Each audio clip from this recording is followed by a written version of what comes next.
Argentina invaded the British possessions of the Falkland Islands and South Georgia, which lie in the South Atlantic Ocean north of Antarctica, on the 2nd of April 1982. A task force would quickly be dispatched to get them back. But Argentina's navy posed a problem, particularly her one aircraft carrier. This is the almost forgotten story of the British mission to find and sink that aircraft carrier. The British would actually be hunting one of their own old ships. The Veinticinco de Mayo, or 25th of May in English, was named for Argentina's May Revolution in 1810. Originally constructed for the Royal Navy in 1942-43, she had served in 1944-47 as HMS Venerable, including service in the Pacific in 1945 with the British Pacific Fleet. Sold to the Netherlands in 1948, where she served as the Karel Doorman, she had been refitted and updated, joining the Argentine Navy in 1968. By 1970, she was the only aircraft carrier in the Argentine fleet. By 1982, the 25th of May was equipped with A4Q's Skyhawk carrier attack aircraft.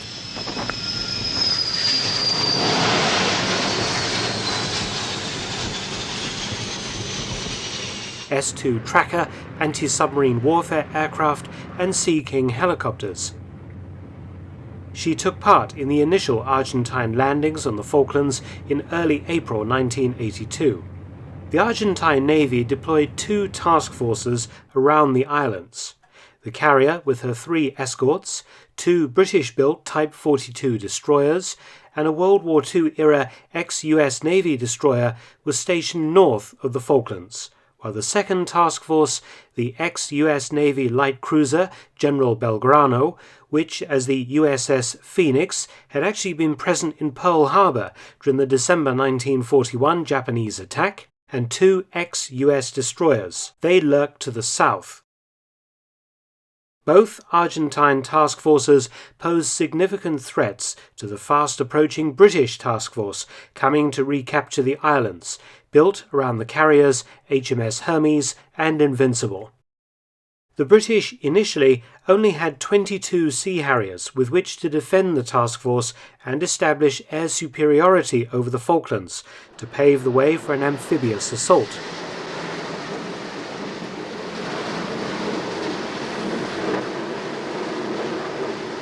Between them, the Argentine Air Force and Navy had 10 times the number of aircraft as the British, and were operating close to home, whereas the British were operating 8,000 miles from the UK at the end of a very long logistics train. The British could not afford to lose either of their carriers, otherwise the entire operation would have to be called off. The British government and military had also identified the 2 Argentine naval task forces as very serious threats, but Prime Minister Thatcher determined to remove the Argentine Navy from the equation to prevent it from interfering with the forthcoming operations. To this end, 3 British submarines had arrived in the South Atlantic in advance of the task force to deal with the twin threats. Task Force 324 consisted of the Churchill-class hunter-killer submarine HMS Conqueror and 2 Swifter-class submarines, HMS Splendid and Spartan. All 3 were nuclear-powered. Conqueror had entered service in 1971.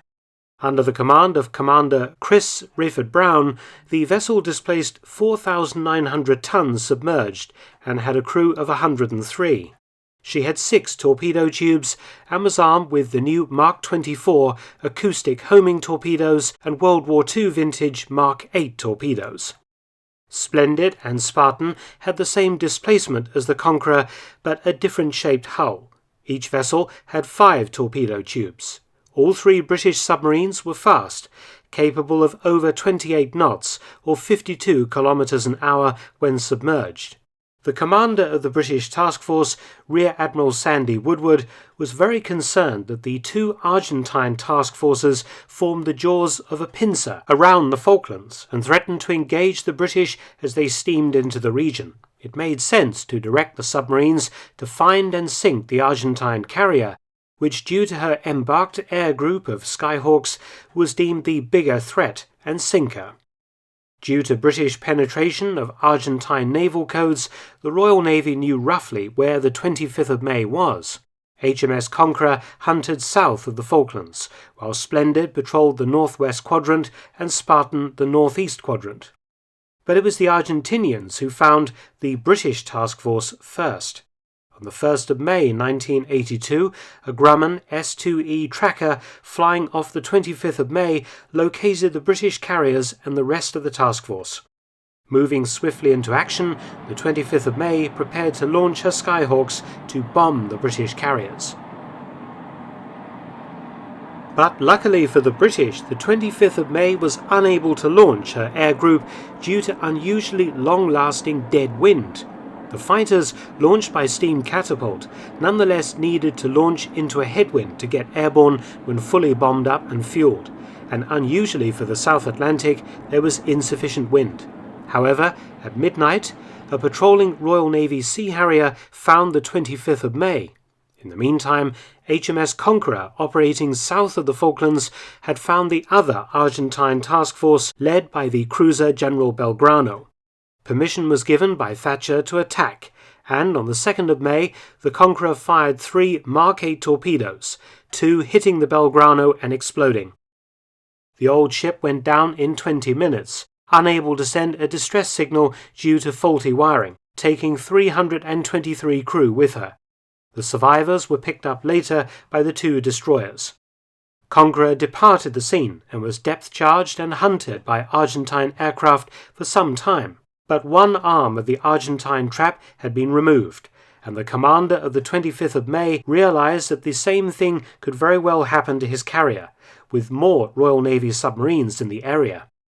As for Argentine submarines interfering with the British task force, one of their diesel-electric submarines, the Santa Fe, had already been eliminated by helicopters from the British task force, sent to recapture the island of South Georgia on the 25th of April 1982, in advance of the main task force approaching the Falklands. The Santa Fe had been hit by depth charges and AS-12 anti-ship missiles, limping into Grytviken harbour and sinking at her moorings. The other Argentine submarine, the German-built San Luis, remained lurking around the Falklands, and was a serious threat. Her orders were to sink the British carriers, and indeed she was to launch several unsuccessful torpedo attacks on British warships over the coming days and weeks. The loss of the General Belgrano caused the Argentine Navy to order the carrier 25th of May and her destroyers to make for Argentina. She turned west, but boiler problems reduced her speed to only 18 to 20 knots. HMS Splendid and Spartan rushed to try and catch her. The closest submarine was Splendid, under Commander Roger Lane Knott. Spartan was told to remain on station for the time being. The Argentine carrier entered shallow waters, zigzagging all the while. This forced the Splendid to slow down to avoid underwater obstacles.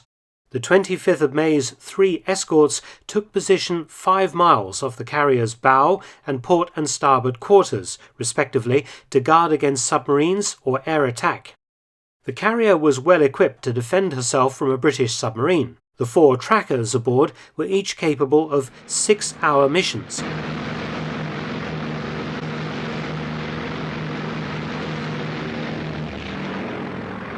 Conducting anti-submarine warfare patrols, using parachute-dropped Jezebel sonobuoys, and also had submarine hunting surface search radar and special detectors to pick up radio and radar emissions. The British submarines, though able to remain submerged for weeks, did come to periscope depth regularly for visual searches and to communicate by radio with London. If any of the trackers found a possible submarine, it would make a visual inspection and use its short-range magnetic anomaly detector to pinpoint the target before attacking with parachute-retarded Mark 44 lightweight homing torpedoes or Mark 54 depth charges. Backing up the trackers were the carrier's two S-61D4 Sea King helicopters with dipping sonar with a 3-mile range, depth charges and acoustic homing torpedoes. The trackers ran patrols 100 miles out from the carrier, while the Sea Kings provided close-in protection. But on the 3rd of May, HMS Splendid had closed the gap enough for Commander Lane Knott to get a visual on the carrier's escorts, but not the carrier herself. The next morning at 0530 hours, Splendid was detected by one of the Argentine trackers. She went deep and the plane lost contact. But the Argentines were very worried. A British submarine was very close and was definitely hunting the carrier. At 0630, Splendid popped up again, this time acquiring the carrier's escorts and the actual carrier herself. Splendid closed the distance and began to maneuver for a shot, but by the time she was in range, the 25th of May and her 3 escorts had crossed into Argentine territorial waters.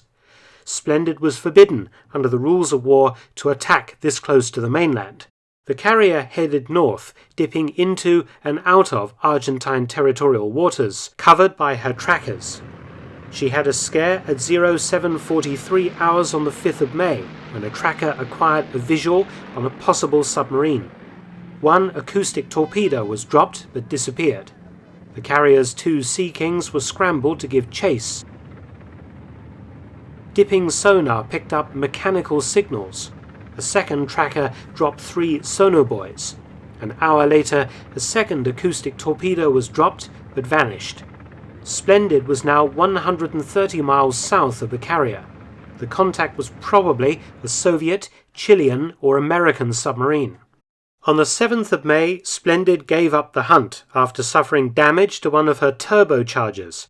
But HMS Spartan now moved to try and find the 25th of May along the Argentine coast.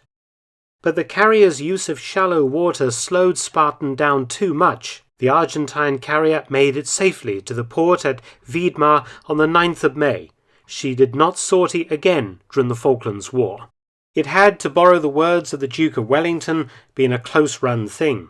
HMS Splendid almost caught up with the 25th of May, and had she done so, she would have sunk her. But we can also ponder what might have happened if the 25th of May had managed to launch her Skyhawks on the 1st of May 1982, when she first sighted the British task force. Even one bomb hit on either of the British carriers could have altered the entire outcome of the Falklands War.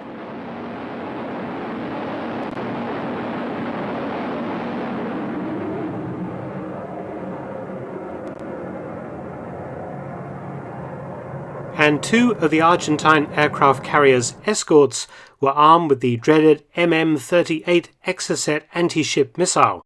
Judging by the almost suicidal bravery of Argentine pilots in attacking British ships covering the landings later in May 1982, probably some of the 10 Skyhawks would have penetrated the British defensive screen and contacted Hermes and/or Invincible. It certainly makes you think.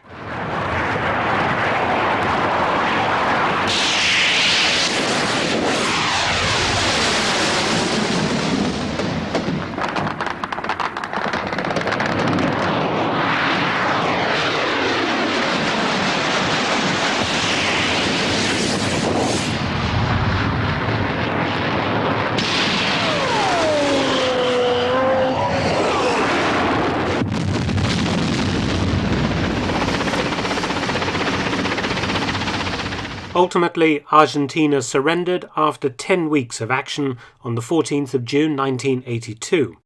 Her aircraft managed to sink 2 Royal Navy destroyers and 2 frigates, plus 3 other major vessels, and damage many more.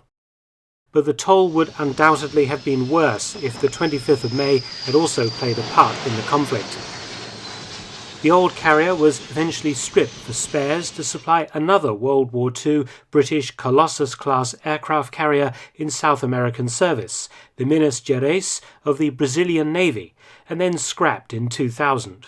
As for the British submarines involved in trying to sink the 25th of May, HMS Splendid was decommissioned in 2004 and Spartan went in 2006.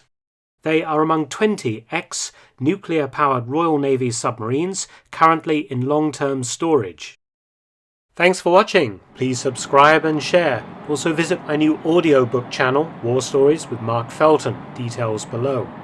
You can also help support both of my channels at PayPal and Patreon, details also in the description box below.